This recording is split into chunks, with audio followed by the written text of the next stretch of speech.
Randall Hughes with God Glorified in some tremendous things here. The covenant of David is one of the most amazing passages, and some of the things that are stated in that are phenomenal.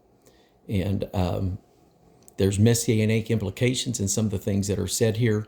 And so obviously David's son, Jesus, is both the root and the offspring. And so there's some amazing things that are taking place here in this covenant.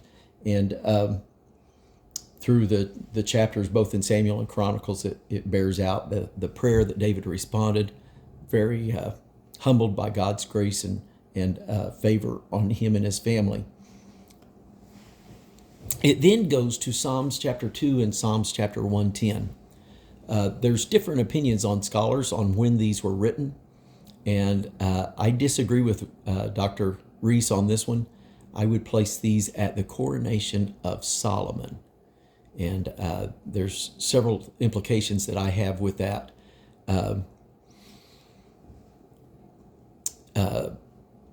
When you look at the things, and we'll talk about it more when we get to Solomon's coronation, all the different things that are taking place then with Adonijah trying to set up his kingdom that caused some of Israel to be following Adonijah rather than Solomon. And David's not dead yet. And so some unique things that took place at the end of David's life. And there's implications. And so why did the heathen rage is how chapter 2 begins. And they're raging against Yahweh and his anointed. And so it's the unsettled of those in Israel even that could fall into that class of the heathen raging against God's anointed. And or at least that's some of the possible implications some of the scholars think. Psalm 110 and 1 is a totally different, maybe not so much about that, but what I see is when you look at the statement, Yahweh said to David's Lord, sit at my right hand until I make thine enemies thy footstool. Now, this is the golden verse of the Bible. You may not realize that, but it is the single most quoted Old Testament passage by New Testament writers. There's nothing else that comes close by at least a third. According to Wilmington's Book of Bible List, Psalm 110 and 1 is quoted some 18 times, quoted or alluded to. The next closest verse is quoted or alluded to 12 times. And there's implications about this psalm that impact, I want to say it's over 30 chapters in the New Testament that are impacted by this one psalm. Both the language about sitting at the right hand until thy enemies may be made thy footstool. And this has implications all the way through the book of Revelation, all the way to chapter 20, verse 11 and 12, because 1 Corinthians chapter 15, verse 26 says the last enemy to be destroyed is death. And so there's the messianic implications that the flesh, the man, the high priest, Jesus Christ, was it, whether hypothetical or literal, right-hand place. It speaks of it when Jesus quotes this verse during his trial.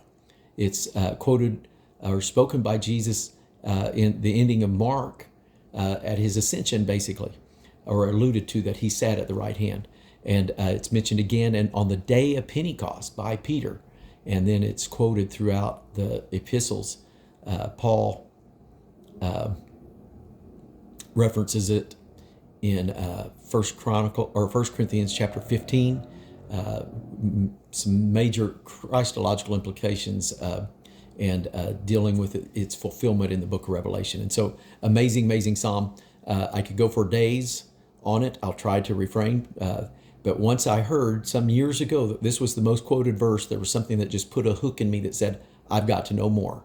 If there's one verse in the Bible that I want to know about, it's this one. If it's quoted more than anything else, I want to know why. And so there's a lot of things, and I'm not sure that on the surface, most people really get the grasp of it. But there's a lot of implications. There is a time period of the mediator high priest, but there's going to be a point in time. Where can you go? Robert Sabin, Dr. Sabin, Brother Sabin, I don't know that he was a doctor, at least that I recall. When I was sitting under him, he did not have a doctorate. Brother Sabin used to say, where can you go from the right hand? It said, sit unto there until you conquer your enemies. Where can you be promoted to from there but to the throne itself?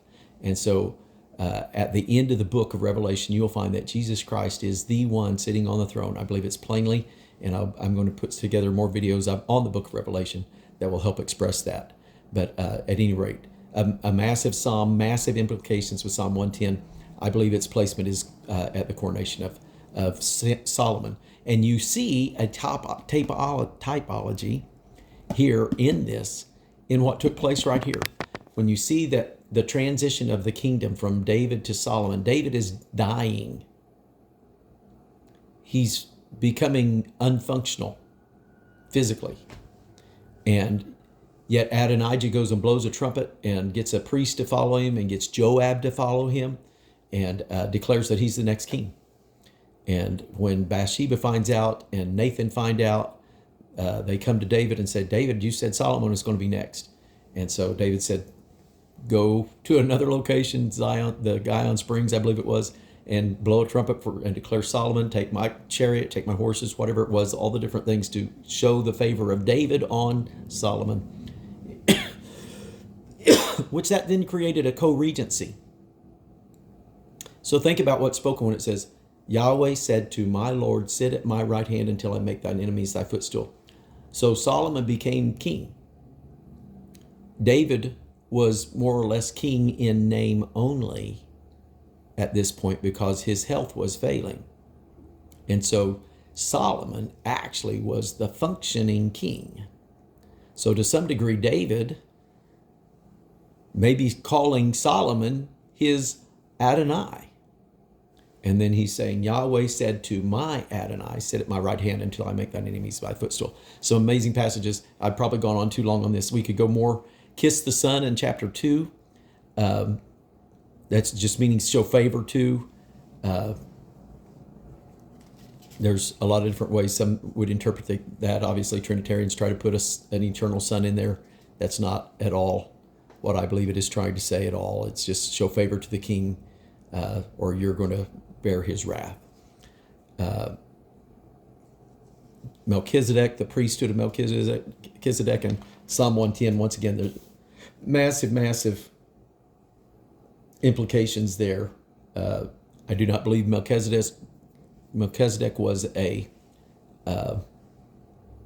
theophany.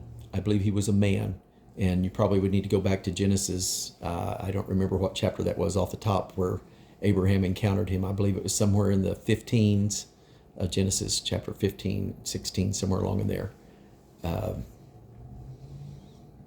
17, somewhere right along in there was when that's, because a theophany never had a permanent position on earth, and Melchizedek did. He was the king and priest of Salem.